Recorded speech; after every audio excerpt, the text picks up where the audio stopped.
তেওঁলোকে সুপাৰভাইজাৰ হয় সুপাৰভাইজাৰৰ 25% পদ অঙ্গনবাদী কৰ্মীসকলৰ কাৰণে সংৰক্ষিত আছিল এতিয়া আমি সুপাৰভাইজাৰৰ পদ কৰ্মীসকলৰ বাবে 50% সংৰক্ষণ কৰিম অৰ্থাৎ আইসিডিএছত যিসকল সুপাৰভাইজাৰ থাকে 50% অঙ্গনবাদী কৰ্মীৰ পৰা প্ৰমোশন হ'ব আৰু 50% স্টেট লেভেল ৰিক্ৰুটমেন্ট বোৰ্ডৰ পৰা ডাইৰেক্টলি ৰিক্ৰুটমেন্ট হ'ব আগতে ডাইৰেক্ট ৰিক্ৰুটমেন্ট 75% আছিল অঙ্গনবাদী কৰ্মী বাইদেউসকলৰ পৰা 25% সুপাৰভাইজাৰৰ পদ পূৰণ কৰা হৈছিল এতিয়া আমি বাইদেউসকলৰ সুবিধাৰ কাৰণে 25ৰ জাগাত 50% আসন বা সুপাৰভাইজাৰৰ পদ আমি সংৰক্ষণ কৰিবলৈ সিদ্ধান্ত লৈছো আমাৰ অসমত যিসকল থাৰ্ড জেন্ডাৰ আছে যাক আমি ট্ৰান্সজেন্ডাৰ বুলি কওঁ তেওঁলোকক উচ্চতম ন্যায়ালয়ৰ ৰায় অনুসৰি আজি কেবিনেটে তেওঁলোকক সোশিয়েলি আৰু এডুকেশনালি ব্যাকওয়াৰ্ড ক্লাছৰ মৰ্যাদা দিছে কিন্তু আমি তেওঁলোকক আই কাৰ্ড দিম বা আইডেন্টিটি কাৰ্ড দিম যি কাৰি চাকৰিত নিয়মীয়া কৰিছিল সেকেন্ডাৰীত হাই স্কুলৰ অতিৰিক্ত শিক্ষক এলপিএমিৰ কন্ট্ৰাকচুৱেল টিচাৰ যিসকল নিয়মীয়া হল তেওঁলোকক এইবাৰ আমি বছৰিকীয়া যেটো 3% ইনক্ৰিমেন্ট তাক এপ্ৰিলত নহলে নাপাই জুলাইত তেওঁলোকৰ নিয়মীয়া হোৱাৰ কাৰণে তেওঁলোকে পোৱা নাছিল কেবিনেটে আজি বিশেষ সিদ্ধান্ত লৈ তেওঁলোকক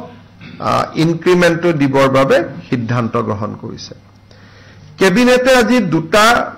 বাজেটত ঘোষণা কৰা আৰু দুটা ডাঙৰ সিদ্ধান্ত বাস্তৱত ৰূপায়িত কৰিছে ৰাষ্ট্ৰীয় স্বাস্থ্য অভিযান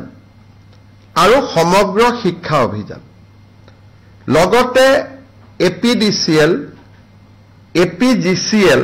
আৰু AEGCL Assam power generation corporation Assam power distribution company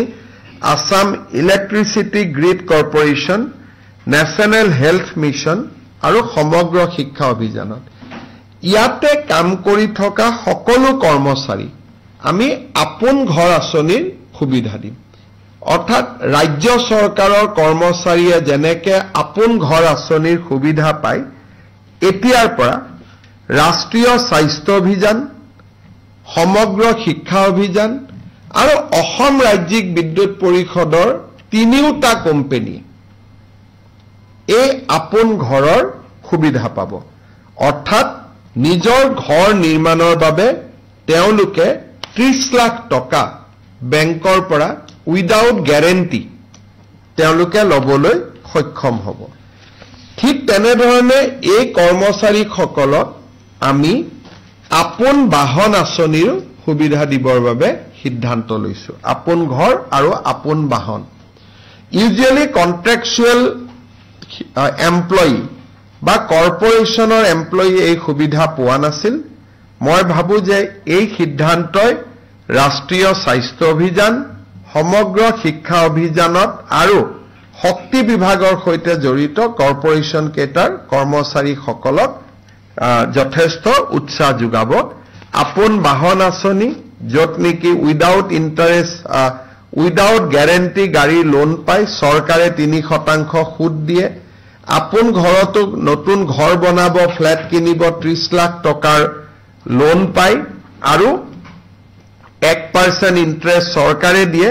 কিন্তু ডাঙৰ কথা যে তেওঁলোকে বেলেগ বন্ধক দিব নালাগে দৰমহাৰ টকাখিনিৰ বিপৰীতে তেওঁলোকে লোন পায় ইমান দিনে ৰাজ্য চৰকাৰৰ কৰ্মচাৰীসকলে পাই আছিল এতিয়াৰ পৰা এছএছএ এনএইচএম বাকি তিনিটা কৰ্পোৰেশনো পাব নিশ্চিতভাৱে তেওঁলোকৰ এটো এটা তেওঁলোকৰ বাবে যথেষ্ট আশাৰ বাতৰি কেইটামান সৰু সৰু আৰু অলপ টেকনিক্যাল সিদ্ধান্ত আছে মই আপোনালোকৰ আগত গাই যাব খুজিছো